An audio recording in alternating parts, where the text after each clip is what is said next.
Ser podcast.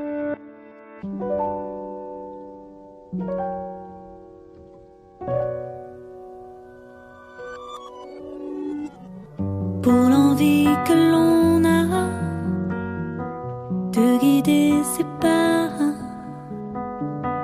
pour garder ses émois, écouter son cœur qui bat, pour savoir regarder un ciel étoilé, tendre les mains à son destin, vouloir plus fort encore demain, partir un jour sans retour. Juan Evaristo Valls es filósofo, escritor, profesor en la Universidad Complutense de Madrid. Su obra se centra en la crítica a la subjetividad neoliberal, la estética y la inoperancia de las políticas del deseo. ¿Qué tal? ¿Cómo estás? Hola, muy bien. ¿Todo eso haces? ¿Y sí, más? demasiadas cosas, sí. Bueno, acabas de publicar El derecho a las cosas bellas. Es un libro publicado recientemente, como decimos, que propone una defensa del derecho a la belleza, a la pereza, al descanso, a no producir. Y además lo propone no como una utopía, sino como algo realizable. ¿En qué momento te das cuenta de que estos derechos no están recogidos en esa Declaración de Derechos Humanos que mencionas en el libro? Bueno, ciertamente uno se da cuenta demasiado a menudo, y se da cuenta porque no solo estos derechos están muy depauperados o son casi inexistentes, y eso se ve en la precariedad, en todos los malestares psicológicos y físicos que tenemos, sino porque hoy en día, y desde hace ya un tiempo, como que abrazamos el trabajo. Hay una pasión por el trabajo en la que parece que los propios trabajadores estamos dispuestos, por este extraño enamoramiento, a renunciar a las condiciones de vida buena que podrían blindar este tipo de derechos perezosos. Se habla de rebajar el horario laboral, se habla de ese estrés, se habla de la salud mental más que nunca, sí. Pero no sé si hay alguna cosa personal que sea el detonante. Yo creo que a nivel social hay dos momentos en la historia reciente donde estas cosas se ponen sobre la mesa. Uno podría ser la crisis subprime de 2008 y todos los movimientos políticos que tienen lugar entonces. Y otra, que a mí me pilla un poco más de cerca, la pandemia, las políticas del confinamiento y sobre todo todos los activismos contra retrasar la jubilación, contra la turistificación y gentrificación de ciudades que van proliferando en nuestro país y no solo. Yo es cierto que más o menos durante la pandemia yo trabajaba en la universidad, tenía varios trabajos además de este, y sí que tuve un momento de breakdown. Yo me identificaba mucho con la academia, me identificaba demasiado con la carrera profesional, como que eso estaba en el centro de mi vida, y ahí tuve un momento muy, muy duro y muy difícil porque me di cuenta de las cosas que había sacrificado, y sobre todo me di cuenta de que esa fantasía maravillosa de vida buena no valía la pena porque el precio que tenía que pagar era una vida miserable, ¿no? Y es muy curioso que digas eso porque frente al discurso de la meritocracia, que aunque ha estado en ruinas efectivamente desde la crisis de 2008 después en adelante, y vemos que es un análisis constante en la ficción, por ejemplo, ¿no? La meritocracia ya está rota, no funciona, pero sin embargo nos cuesta desapegarnos de ella. O sea, nos cuesta desapegarnos en ese sentido de que el trabajo es crecer en la carrera laboral, es lo más importante, y entonces hay que poner todo el esfuerzo ahí dejando otras cosas. ¿Por qué la crisis de esa meritocracia no acaba de romper? Yo creo que ahí la clave, y es lo que trato de proponer en el ensayo, como hacen muchas otras ensayistas, Alicia Valdés, Sara Torres, Laura Llevadó, Teudal Espluga, es una cuestión que tiene que ver con el deseo. Si decimos que hoy en día estamos en una cultura del trabajo, habríamos de matizar, porque la cultura del trabajo de ahora no es la misma que la de nuestros abuelos, ni muchísimo menos, sino que estamos en una cultura de la pasión por el trabajo, ¿no? Una cosa que hace, digamos, el capitalismo es gobernarnos a través de nuestro deseo, haciendo que nos impliquemos al máximo en la conducta productiva que se desea obtener de nosotros, ¿no? Esta idea de sentirnos afortunados porque trabajamos, esta idea de que tenemos el trabajo de nuestros sueños, esta idea de que no hemos de quejarnos porque trabajamos de lo nuestro. Continuamente nuestra sociedad nos insta, casi nos obliga a estar enamorados, o al menos a mostrarnos enamorados de nuestro trabajo, ¿no? Hasta el punto de que efectivamente lo personal y lo profesional acaben distinguiéndose, ¿no? En la empresa nos comportamos de una forma íntima porque es como nuestra familia, porque son como nuestros colegas, porque son los valores por los que militaríamos, y en nuestro espacio personal nos comportamos extrañamente como un empresario, es decir, economizamos los vínculos, tratamos de aprovechar la vida como si fuéramos un inversor financiero. Entonces yo creo que es ese problema, ¿no? Que nuestra educación sentimental, por así decir, está articulada como una lógica capitalista de ambicionar y de enamorarnos justamente del trabajo, que sin embargo es lo que nos está esclavizando, ¿no? Y lo que no nos deja vivir. Claro, y leyéndote y pensando en esto último que dices, cuando estamos en casa, cuando ya no estamos en el trabajo, que tendríamos que tener otra identidad, o que nuestra identidad ya no se sustenta por eso que hacemos o que somos en el trabajo. Sin embargo, estamos trabajando también, estamos publicando en Instagram, nuestro Exacto. ocio se convierte casi en otro esquema de trabajo, donde a las 6 hay que ir aquí, a las 7 hay que hacer esto. No sé si es posible eso que propones, y que yo le estaba dando vueltas a ver cómo era posible hacerlo, de no hacer nada real. Sí que es cierto que de un lado, cuando no hacemos nada, rápidamente lo tenemos que justificar porque nos lo merecemos, y si no, efectivamente, nuestro tiempo libre está copado por el ocio, es decir, por dinámicas de consumo que son el capital por otros medios, vamos a decirlo así, ¿no? Entonces, una de las cosas que me importaba en este libro es pensar la pereza y el rechazo del trabajo como una política social, por eso tomo la idea de derechos, y es una reflexión sobre estos derechos que nos permiten parar, que es lo que hoy es imposible en la sociedad. Pero luego lo que me interesaba también en el libro es que, si bien durante muchas décadas, sobre todo aquí en España, igual desde los 90, hemos estado enamorados del trabajo, enamorados de esta imagen de nosotros mismos creciendo y siendo exitosos, hay algo en las crisis sociales y políticas que he señalado antes, particularmente en la última, que yo creo que ha roto esa fantasía, ¿no? Y a mí eso es lo que me importa, y donde yo veo algo muy, muy valioso en la sociedad, que hay algo así como un cambio de sensibilidad, porque tanto malestar ha roto esa fantasía extraordinaria y mirífica capitalista de una vida de realización, de éxito, de triunfo, centrada en el capital personal y en otras formas, y en el capital social. Yo creo que todo ese malestar, los niveles de depresión están creciendo muchísimo, cada vez podemos vivir menos en las ciudades, podemos dormir menos, la ansiedad está por las nubes, etcétera. Todo ese malestar realmente ha mostrado que una forma de vida centrada en el trabajo y organizada como el capital, es decir, crecimiento constante y autosuperación, esta performance infinita de uno mismo, no funciona, no es una vida buena, ¿no? Entonces a mí me parece que la revolución o el cambio social, si no queremos ser tan grandilocuentes, el cambio social empieza justamente cuando cambiamos nuestra forma de desear. Y yo creo que eso es lo que se está produciendo hoy en día en buena parte de la sociedad. Y hay una cosa, yo al inicio decía que no es un libro que suene a utopía o algo irrealizable, sino que articulas, como explicabas, una serie de derechos que se pueden articular legalmente, que se pueden establecer, ¿no? Vamos a hablar de esos derechos, si te parece. Entre Claro que ellos sí. ese derecho a la pereza o al descanso, que esté en el centro, vacaciones pagadas más tiempo, más fines de semana más largos o descanso más largo. Todo esto, ¿crees que los políticos estarían por la labor? A mí me gustaría pensar que sí. Creo que algunos políticos, si bien de forma muy tímida, han propuesto ni siquiera reflexiones en esa dirección. Y bueno, si están por la labor o no, yo creo que es importante que le tomen el pulso a la sociedad para valorar estas cuestiones. Cuando yo hago una pequeña historia del derecho al descanso, bueno, que España es de los países que más vacaciones tiene del mundo, 30 días, eso está genial.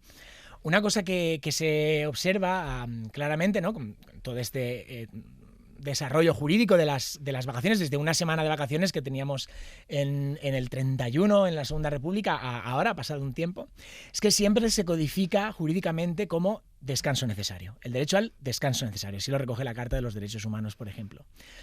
Y esto me parece una profunda limitación, porque si hablamos de descanso necesario, en realidad estamos hablando del correlato necesario del régimen del trabajo, ¿no? Todos sabemos que en el ciclo capitalista tenemos un momento de circulación de mercancía, tenemos un momento de producción de la mercancía, pero tenemos un momento de reproducción de la mercancía, ¿no? Es decir, de reproducción de la fuerza de trabajo, perdón, es decir, ese momento en el que o nos nutrimos, o dormimos, o descansamos, etc. Y sin ese momento de reproducción no podría seguir la rueda. No claro. puede seguir la rueda, claro. Entonces, siempre que el derecho es derecho al descanso necesario, lo único que se está haciendo es poner los recursos mínimos para garantizar la circulación de la rueda. Pero ahí los derechos no redundan en favor de la vida buena en común, sino en favor de apuntalar el sistema capitalista de trabajo asalariado y por tanto, de justificar la explotación, básicamente. Entonces, por ejemplo, a propósito del descanso, yo digo, bueno, hago esta historia, pues aplaudo que hayamos ido ganando en este derecho al descanso, aplaudo que en España tengamos todas estas vacaciones, es importante, vacaciones pagadas, por supuesto.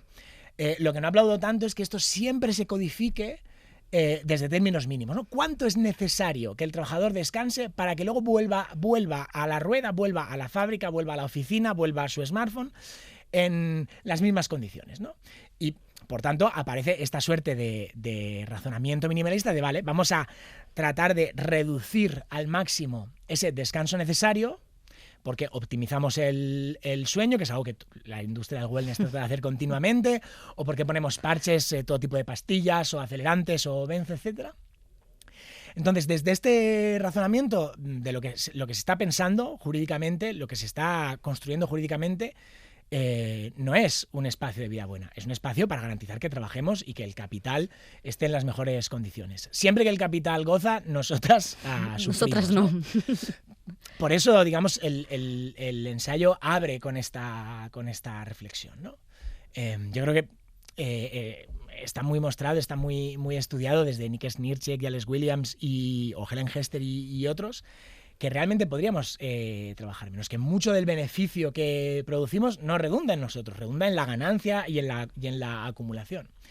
En ese sentido, y más habida cuenta de la poderosísima tecnologización y automatización de tantos procesos laborales, más físicos o más intelectuales, yo creo que es una cuestión de cambiar el punto de mira para que nuestros derechos blinden una vida buena, porque si no, este tinglao no sirve demasiado, yo creo. Exactamente. Y hay otra cosa en esto de cambiar el relato, ¿no? Decías, no es la cultura del trabajo, sino la cultura de la pasión por el trabajo. Hay también dos cosas que me parecen muy interesantes. Una es el derecho a la pereza, cuando la pereza, ahí tenemos la fábula de la cigarra y la hormiga, tenemos un montón de relatos que nos han ido contando a lo largo de las décadas, ¿no? Estaba la pereza y estaba el desertar, que son términos que siempre se han visto como ciertamente negativos, y sin embargo tú los propones como algo revolucionario en este momento concreto. ¿Por qué? Sí. Perdón. Bueno, nada. Me gusta mucho que evoques la fábula de la cigarra y la hormiga. Voy a decir una cosa mínima y te respondo. Porque siempre está esta cosa de por cuál de las dos te posicionas. Si es como la hormiga, que trabaja mucho, que es responsable y constante, es decir, que hace de los valores capitalistas su ética, capitalistas del capitalismo fabril, del capitalismo, digamos, de finales del 19. Y luego la cigarra, que está todo el tiempo cantando. Yo creo que hoy en día esta disyuntiva no sirve, los dos son trabajadores. La cigarra es la trabajadora entusiasta, autónoma, que siempre tiene que mostrar una sonrisa y que sabe justamente que su productividad pasa por su capacidad de mostrarse siempre sonriendo, cuidando a su público, etc. Entonces yo creo que hay dos tipos de trabajadores y cada uno tiene una explotación distinta. No es que sea una mejor que la otra, sino que son explotaciones distintas. Pero a propósito de lo que me señalas, el término de la deserción, que tiene un desarrollo filosófico con Peter Paul Pelbart y que recientemente lo tiene también con Franco Vifoverardi, con Amador Fernández Sabater, cito estas figuras porque son de las que me he nutrido y me parece muy importante. Creo que es una gramática del rechazo y de la renuncia importante, toda vez que supone una suerte de enmienda a la totalidad, ¿no? El que desierta, el que se torna desierto, es el que entiende que las normas mismas del juego no son malas, no son buenas, perdón, son malas, son deleznables, ¿no?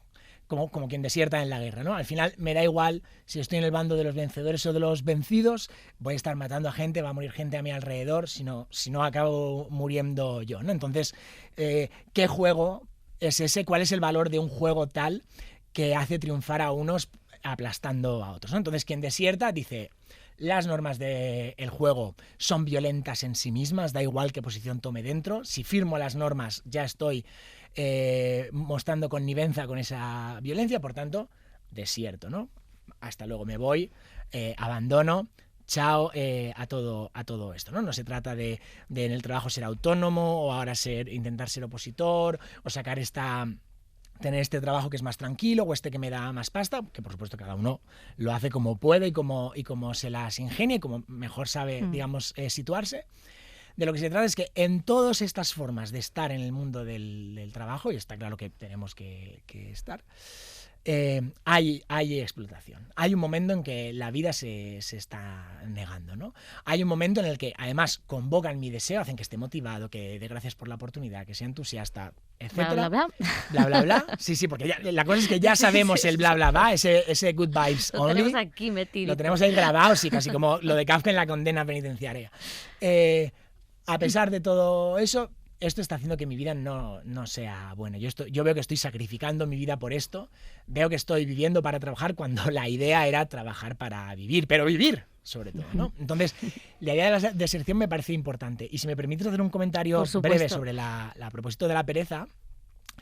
Hay muchas formas de entender la pereza. Desde luego, clásicamente ha sido un vicio religioso, pero también ha sido una contravirtud, un gran problema en sentido económico, en sentido político, ¿no? Hay algo de abyecto en los y las perezosos, ¿no? En aquellos que rechazan los imperativos de la productividad y los imperativos de la reproductividad, ¿no? Sobre todo para todas esas mujeres que se relacionan críticamente o problemáticamente con el imperativo de la maternidad, respondan de una forma o no.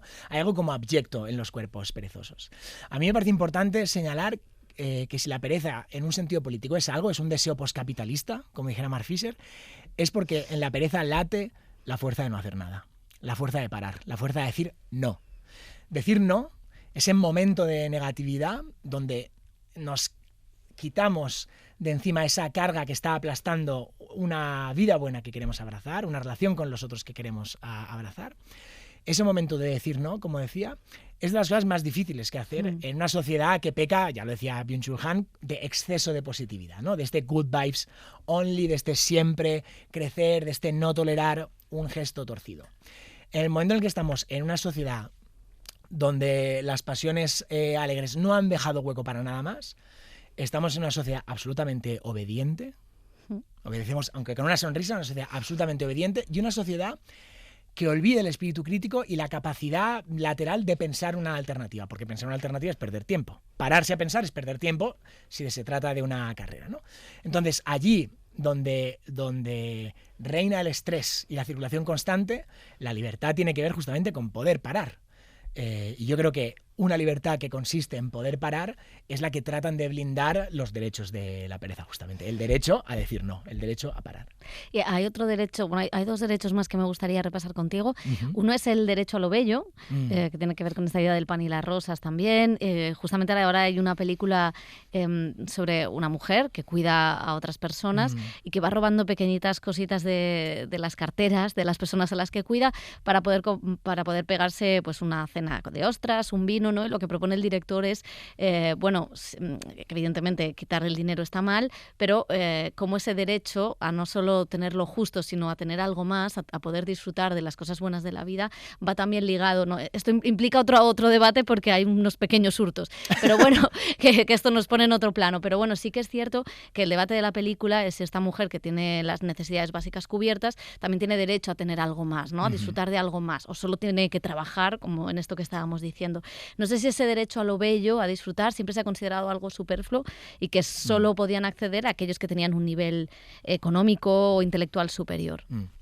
Sí, es una muy buena pregunta. Bueno, esto del hurto y del robar me parece muy divertido porque cuando se roba masivamente, si vas vestido con traje, ahí no hay ningún problema. Pero si robas, no, si otros roban una calderilla, eso es, bueno, ahí hay una cuestión que trae otras reflexiones, pero que es importante valorar desde la cosa de quién roba a quién o quién debe a quién, ¿no? Que es un lema de Verónica Gago muy valioso para mí. El derecho a las cosas bellas, como sabes, es el modo en el que Emma Goldman define en su autobiografía el anarquismo, ¿no? En Viviendo mi vida, Emma Goldman dice: quiero libertad, el derecho a expresarme por mí misma, el derecho de todos a las cosas bellas y radiantes, y eso es el anarquismo para mí y lo defendería a pesar de cualquier cosa, ¿no? Recorriendo la autobiografía de Emma Goldman, que fue alguien que no solo militó muchísimo en favor del anarquismo, sino también en favor del amor libre, ella no define exactamente, apenas habla de las cosas bellas. En algún momento dice algo así como, bueno, no sé, la vida tendría que ser algo más, el teatro, el sexo, no sé, las cosas bellas, ¿no? Dice algo así. Y a mí me parece importante traer esta frase para condensarlo en un momento, esta cosa de queremos pan, pero también queremos rosas, porque sin rosas esto es más largo que un día sin pan. Yo hago como esa pequeña broma. ¿Eso qué quiere decir? Creo que es una reflexión similar a la que hacíamos con la cuestión del descanso necesario y el descanso libre. Si solo tenemos pan, si solo tenemos el descanso necesario para trabajar, pues nuestra vida se convierte un poco en una supervivencia, básicamente, ¿no? Una vida justamente que no vale la pena, porque de alguna forma tiene que pedir permiso para vivir, tiene que pedir permiso a lo que sí es valioso, ¿no? El capital, el beneficio, la plusvalía, el crecimiento, etc.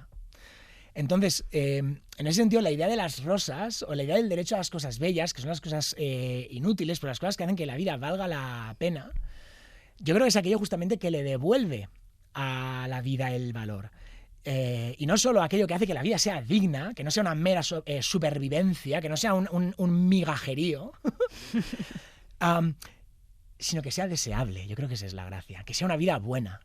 Demasiado a menudo los imaginarios de vida buena que tenemos, ¿no? como la foto que nos hacemos en nuestra cabeza, o cuando somos peques, no, dibújate a ti mismo dentro de 20 años, ¿cómo querrías estar? Y entonces, ¿qué hacemos? Sorpresa, la familia, la casa, el coche, ¿no? Es decir, propietariado, familiarismo, etcétera. Los imaginarios de vida buena que habitualmente tenemos, como digo, suelen ser capitalistas. Suelen estar centrados en relatos del éxito y de la superación, que son formas de hablar del trabajo de un modo u otro, hablar del trabajo y de la propiedad.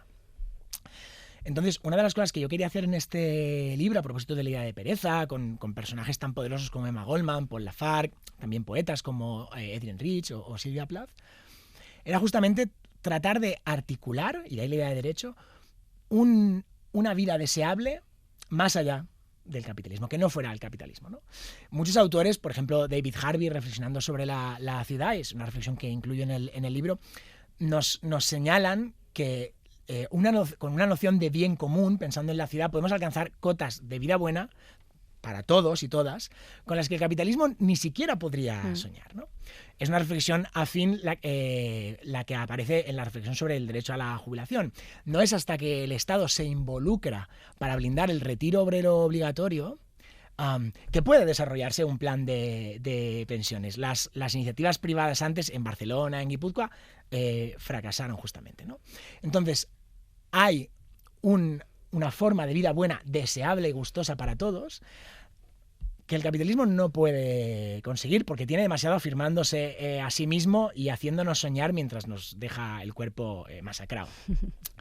Entonces, la idea del derecho a las cosas bellas aboga por dibujar este otro imaginario de vida buena, ¿no? Pensar en una vida gustosa, en una vida deseable, que esté basada en una noción de derechos, es decir, en una noción plebeya de lo público, que sea para todos, ¿no?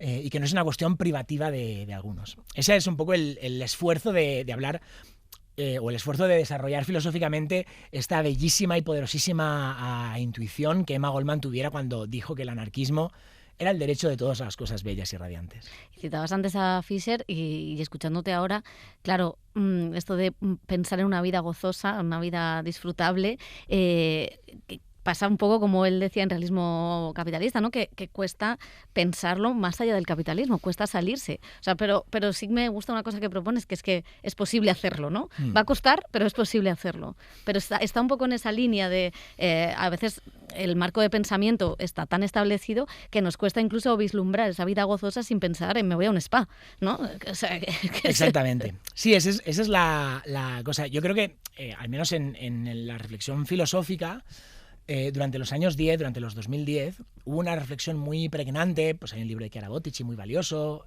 Mark Fisher sin duda contribuyó a ello, que consistía en pensar en la imaginación política, ¿no? ¿Qué hay de política en nuestra imaginación? ¿Cómo podemos pensar alternativas, verdad?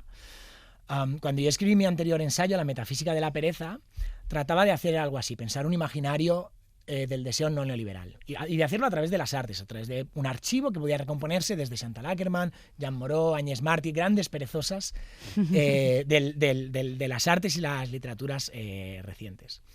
Sin embargo, bueno, la reflexión filosófica, y no solo filosófica, sino otras disciplinas, ha seguido avanzando. Y una cosa de la que nos damos cuenta en realidad es que, en un sentido, no hay tanto que imaginar. Hay ya muchas cosas, muchas investigaciones hechas que hay que escuchar y aplicar. Y eso es lo que más me importaba en el libro, señalar este cambio de deseo y proclamar unos derechos que en muy buena medida son realizables, ¿no?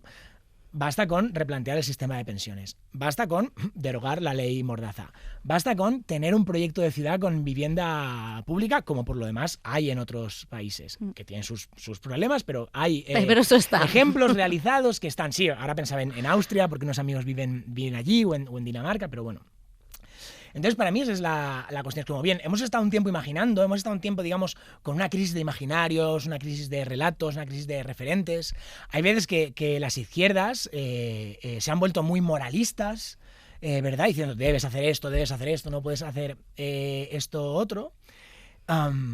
Bueno, después de eso yo creo que ya hemos imaginado lo suficiente, ya hemos pensado, ya nos hemos dado cuenta, digamos, del estado de la cuestión, se nos ha caído la venda esa del amor por el trabajo. Y realmente hay muchas cosas que se pueden hacer que de facto cambian la vida, ¿no? Y de ahí pues que el ensayo hable de la ciudad, que el ensayo hable del descanso, que hable de cosas, bueno, yo entiendo bastante concretas, de la jubilación, que hable de la universidad pública, que aquí en la Comunidad de Madrid está tan en crisis. Y para mí entonces esa es la idea. Ha sido necesario imaginar, enterarnos de que no podemos pensar ni imaginar más allá del capitalismo y que eso es un gran problema. Que todas las imágenes que tenemos de pereza son las del privilegio de la pereza, el crucero, el golf, el spa. Y yo creo que ahora se trata de dar un paso más y de articular justamente una política social que se haga cargo justamente de este malestar que hay, que nos atraviesa y de este deseo de vivir de otra forma, ¿no? De que la vida es otra cosa, de que no es solo crecer ni amasar. Pues ha sido un placer leerte, pero también escucharte, la verdad. Qué bien. Ojalá que se apoye la universidad pública para que profesores como tú sigáis haciendo este tipo de ensayos y muchas investigaciones y todo siga así. Y ojalá que cambiemos dónde ponemos el deseo en este momento postcapitalista. Muchas gracias. Muchísimas gracias, Pepa, un placer. Ser podcast.